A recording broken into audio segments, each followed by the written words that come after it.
We've seen Hobbes lay out a fairly elaborate argument that moves from fundamental equalities. Remember, fundamental equalities amongst human beings, namely that we're all roughly physically the same, we're all roughly mentally the same, we all have hopes and dreams and aspirations and similar passions and fears, etc., etc. And those passions will sometimes drive us to quarrel, but those passions also, our fears, will drive us to try and get along because we don't want to kill. We don't, one thing to kill, but we don't want to be killed. So in that sense, we have this possibility for getting out of this mess and constructing some kind of a supreme power or a sovereign to keep this all in check. Because remember, Hobbes said, you don't keep it in check, you're going to end up with this war of all against all. And if you don't believe the argument, all the inferences, just think how you normally act, even when there is a sovereign or a power. You act as if you're kind of in a mini war of all against all. You don't really trust your neighbors, even though you know that they could fully well be punished. You might think you live in a great neighborhood, but you still lock your doors at night, said Hobbes. So in that sense, you are implicitly by your actions, or shall I say explicitly by your actions, agreeing that underneath all this is always the possibility, a simmering, shall we say, potentiality of this war of all against all. So that was in part 1 of Man, chapter 23, when he's talking about felicity and misery, etc., etc. I want to jump way ahead and just talk briefly in part 2 of Leviathan. This part 2 is called Of Commonwealth. So now we've moved from the individual level way up in terms of political structures. And this chapter I want to deal briefly with is of the liberty of subjects. So now we've gone from the state of nature, now we're subjects. And so we're subjects to what? Subjects to the sovereign.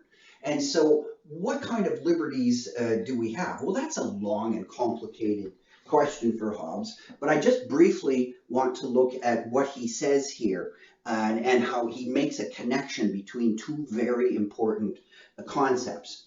So let's look. It's just a short paragraph, and I'll read it out. The obligation of subjects, the citizens, to the sovereign, the king, the leader, to the central power, which, by the way, Hobbes didn't like the notion of divided power. He thought divided powers led to forms of gridlock and ultimately conflict. So you should have like either a very small body, and best would be something like a monarch, single person. The obligation of subjects to the sovereign is understood to last as long, so it's not infinite. So what's a qualification of it? Is understood to last as long and no longer than the power lasteth, by which he, the sovereign, is able to protect the citizens. So that's how long the power lasts. For the right men have by nature to protect themselves when no one else can protect them, can by no covenant be relinquished. So in other words, I may relinquish my power to protect myself while I take the covenant or the agreement up with the sovereign. But if the sovereign can't protect me, I don't have to. And my forfeiture of the right to protect myself while in the covenant with the sovereign is thereby annulled. If the sovereign can't protect me, then I get my right back to protect myself. So if the society collapses, I got my rights back. And actually, there isn't really any rights, so Hobbes is a little slippery with the language here. But I certainly, my forfeiture of those rights to protect myself and handing that power over to the sovereign. Once the sovereign can't protect me, I can protect myself. And we're back in that war of all against all. So once again, for the right men have by nature. So again, he talks about a natural right, which is a little odd here for Hobbes, but it shows you that his metaphysical picture is actually more complicated than what I've articulated so far. But in any case, the sovereign, the sovereign is the soul of the commonwealth, right? So he's drawing in sort of the notion of the citizens are the body and the sovereign is the soul, right? So again, it's a large organism, a leviathan, sort of like a monster. Once the soul is departed from the body, like once the sovereign loses its power, the members do more do more, no more, and receive their motion from it. So the soul, like the sovereign, is not animating the body anymore of citizens, and the citizens become sort of like these, become critters of the natural state, the state of nature again, and then bang, we're back into that war of all against all, right? So you can see the imagery that's going on is that we forfeit some aspects of our soul, our sovereignty, or whatever. We pass it on to the sovereign.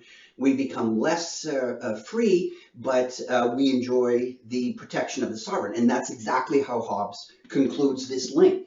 He says that the end of ultimately of obedience, the goal, remember, end is not like, you know, like termination. End is like completion. Something, the end of the acorn is the oak tree. The completion of the acorn is the oak tree.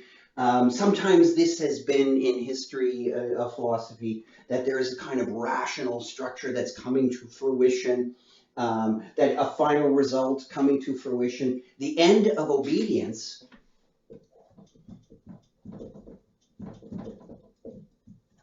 is protection. So Hobbes makes an important conceptual link between the concept of obedience and the concept of protection. Is you give up to get back. And what are you giving up? You're giving up certain kinds of powers, like a power to protect. You're handing those over, the power to protect yourself, so that someone else will protect you.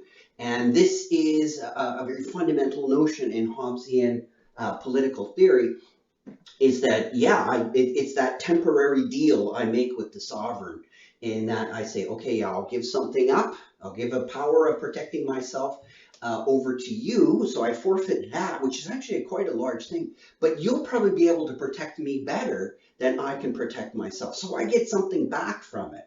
And so it is essentially a kind of a trade-off. Something important to me, I give, but I also get something back. And so that is one of the fundamental sort of trade-offs that underlies the Hobbesian notion of escaping the war of all against all, is to give something up to eventually escape something terrible, that nasty, brutish, and short existence. And so the end of obedience is to receive protection.